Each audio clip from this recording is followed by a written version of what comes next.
Memórias Póstumas de Brás Cubas, capítulo 4, a ideia fixa. Bom, nós estamos no quarto vídeo em relação a esse capítulo cheio de referências. Então, nos vídeos passados, nós falamos sobre diversas personalidades e falamos sobre a história volúvel, né? Terminamos com este parágrafo. Viva, pois, a história, a volúvel história que dá para tudo. E tornando a ideia fixa, direi que é ela a que faz os varões fortes e os doidos. A ideia móvel, vaga ou furta-cor, é a que faz os cláudios, formula Suetônio. Bom, uma digressão que a gente não fez nos outros vídeos seria a seguinte, né? Então quer dizer que o Brás Cubas não acredita na exatidão da história, né? Quer dizer que o Brás Cubas acredita que a história é um mero acúmulo de versões, né? Inclusive essa é uma ideia corrente hoje em dia, né? Não, nós não temos acesso à verdade histórica, né? O que nós temos são relatos da história, né? Volta a minha pergunta. Quer dizer então que Brás Cubas acha isso da história? Olha, pode ser que sim, mas não é baseado nessa premissa que ele age. É aquela história. Eu não acredito. É aquela... como é que é? A indagação filosófica mais pueril, né? Eu não acredito que isso daqui seja realidade. Eu não acredito que isso aqui seja realidade, mas ajo como se fosse. Então, na verdade, profundamente eu acredito. Se alguém joga uma pedra em mim, eu coloco as minhas mãos à frente do rosto, porque eu não, de modo algum, eu vou olhar e falar, isso não é uma pedra, né? Então, o que eu quero dizer, a comparação aqui é o seguinte: por mais que ele diga que a história é uma coquete, né, uma loureira, por mais que ele diga que a história é volúvel, ele acredita sim em verdade histórica. Tanto é que ele escolhe um meio termo para pensar assim, puxa, a realidade qual é, né? Então, um fala que a Lucrécia dos Borgias é uma das piores mulheres, como a Messalina. Outro tenta defender a Lucrécia. E ele acha uma posição no meio. Ainda assim é uma posição, né? Ainda assim há ali, por mais, não sei se ele vai admitir ou não, mas há ali um desejo de pensar, afinal de contas, quem que foi a Lucrécia na realidade, né? Isso é importante aqui. Então, não confundamos o discurso dele com o que ele realmente crê, né? É aquela história, né? O Descartes chega e fala, penso, logo existo. Não, deixa eu usar um outro caso, né? É aquela história. O Kant fala, esse mundo só se organiza através do meu intelecto, né? Estou simplificando a coisa muito, né? Então o mundo é caótico e eu coloco ordem, né, nisso, né, através da minha mente, né? Tudo bem, ele pode afirmar isso, mas no dia a dia ele não acredita nisso, né? Então isso é extremamente importante. Pode haver um descompasso entre o que você afirma filosófica, cientificamente, e o que você realmente acredita, né? Deixa eu dar mais um exemplo bem interessante. Chega lá um cientista e fala assim para você, olha, na verdade, esse tipo específico de cientista, né? Abrindo parênteses antes de contar a minha historinha. O cientista que acredita que água é só H2O. Água não é mais nada, né? Água não é aquela coisa desejável, água não é aquela coisa que te bota medo quando você é um náufrago. Não, água é só H2O, né? Então chega esse cientista simplista, né? E olha para você e fala, não, meu amigo, você está muito enganado. Você não ama o ser humano não ama, né? Na verdade, o que nós temos é um impulso genético de reprodução, e o que quando você olha para sua esposa e você acha que você a ama, na verdade é só os teus genes protegendo a si próprios para a reprodução, etc, etc, etc. Né? Ele fala tudo isso, ótimo, então, e ele vai dizer tudo o resto é bobeira, né? Tudo o resto é crendice, né? Mas quando ele está lá com a menina que ele ama, ou sei lá, o cara foi desprezado pela mulher que ele ama, ele não trata aquilo ali como informação genética. Para ele, aquilo ali é efetivamente amor, né? Então perceba o descompasso que há entre as afirmações dele e o que ele realmente faz, né? Então, por mais que o Brás Cubas fale, olha, essa história é totalmente volúvel, etc, etc, mas os exemplos que ele dá são exemplos de pontos de vista, e como eu acho que eu já falei aqui, eu falo no canal toda hora, ponto de vista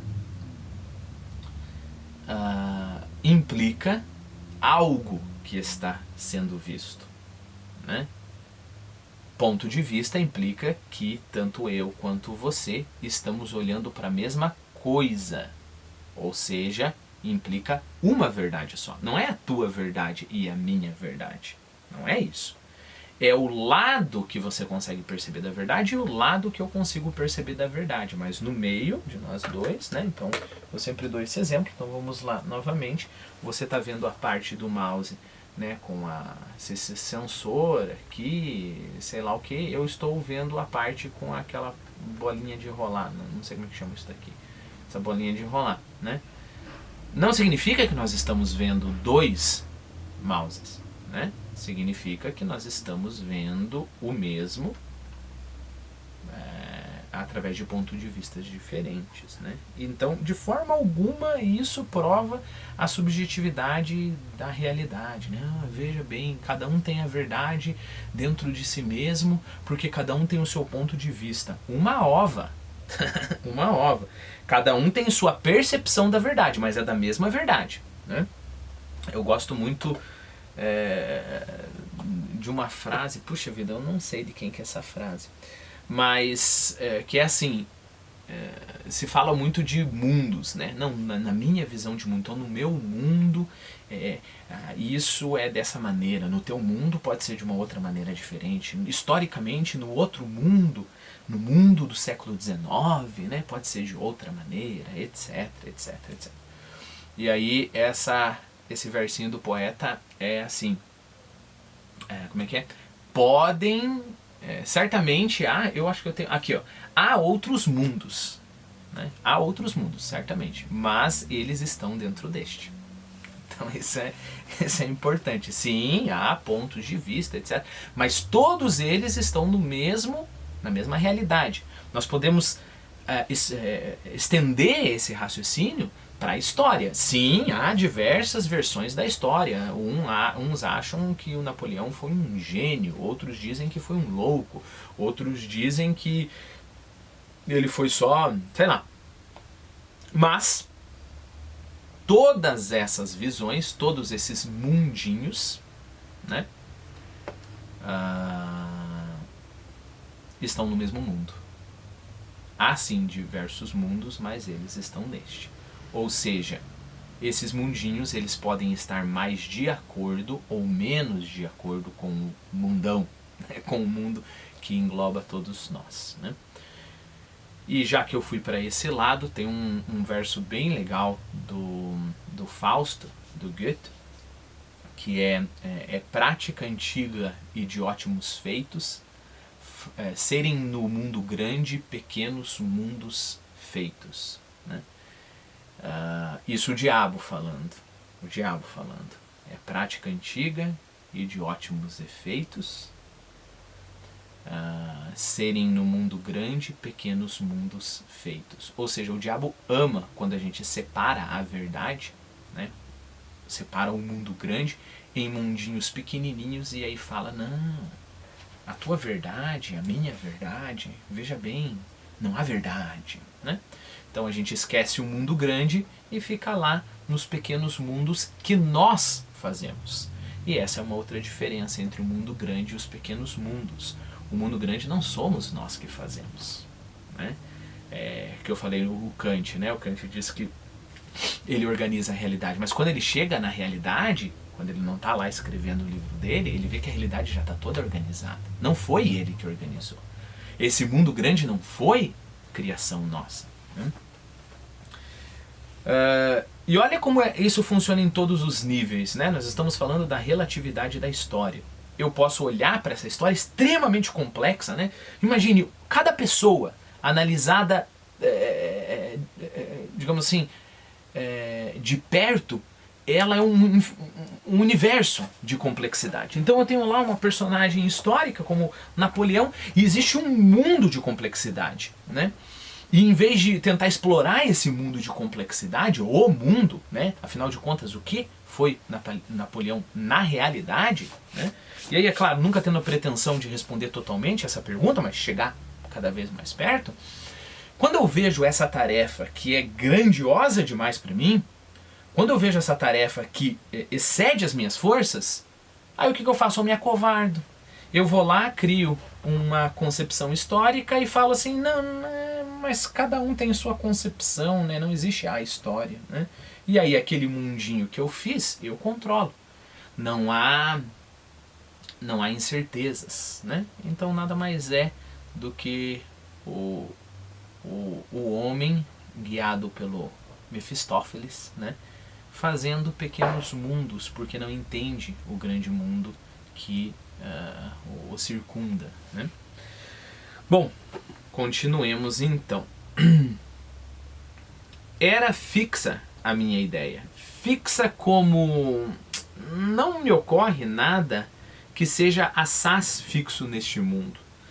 Talvez a Lua, talvez as pirâmides do Egito, talvez a finada dieta germânica. Finada dieta germânica nós estamos falando de comida, nós estamos falando do sistema político, basicamente, simplificando, sistema político do Sacro Império Romano, né? Que é, digamos assim, o primeiro Reich na nossa organização das coisas lá, né? Pra gente usar a terminologia nazista, né? Antes da Alemanha ser unificada, né? Como país, né? Mas eu vou comentar um pouquinho mais, nós temos daqui a pouco, né? Então, talvez a Lua, talvez as pirâmides do Egito, talvez a finada germânica. Finada dieta germânica. Veja o leitor a comparação que melhor lhe quadrar. Veja e não esteja daí a torcer-me o nariz só porque ainda não chegamos à parte narrativa das memórias. Lá iremos.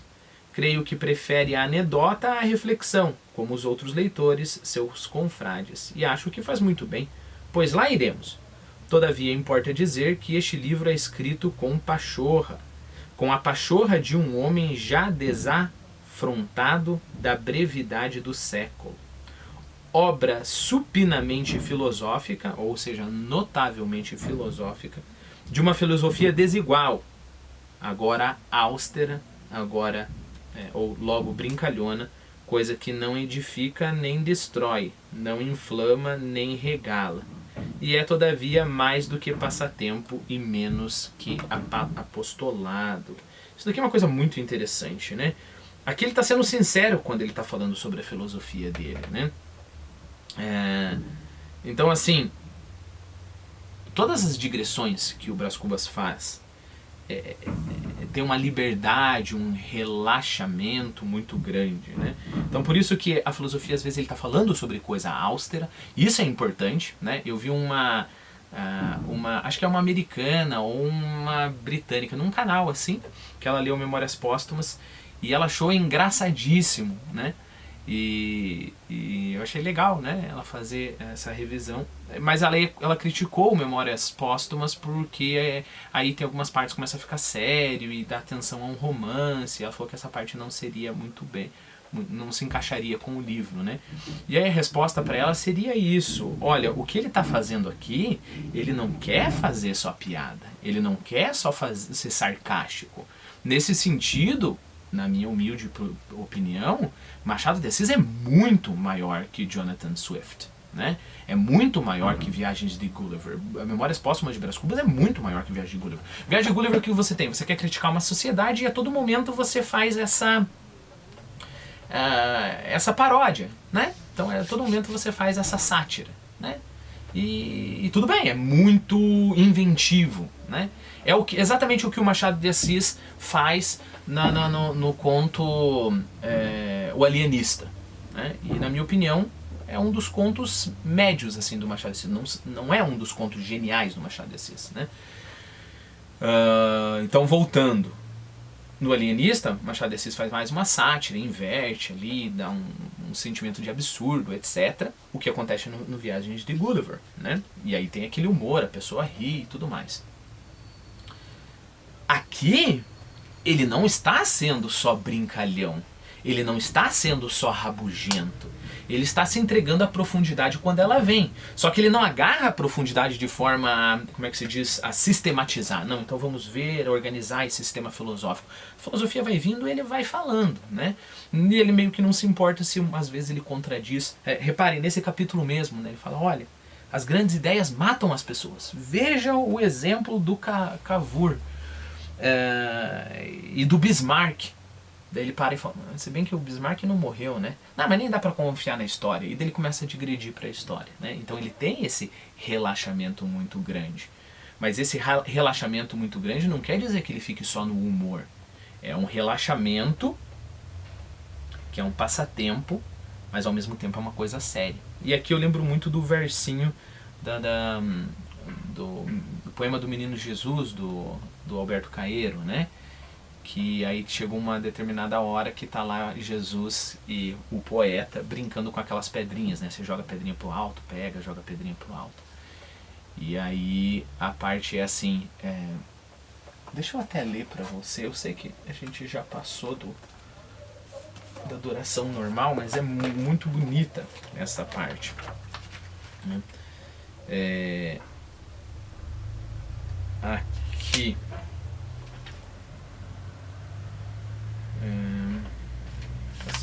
paciência, pessoal. Aqui, ó. Ao anoitecer, brincamos as 5 pedrinhas no degrau da porta de casa, graves como convém a um deus e a um poeta. E como se cada pedra fosse todo um universo e fosse por isso um grande perigo para ela deixá-la cair no chão. Então a gente está falando de uma brincadeira, mas é uma brincadeira muito séria, né? Você está fazendo uma brincadeira, mas aquilo ali depende de muita coisa. Então você tem a leveza da brincadeira, a felicidade da brincadeira, mas a seriedade, né? E aqui também. É mais que passatempo, mas menos que apostolado. É mais que passatempo porque eu não estou jogando as pedrinhas e se a pedrinha cair, eu falo, não importa, é só uma pedra, né?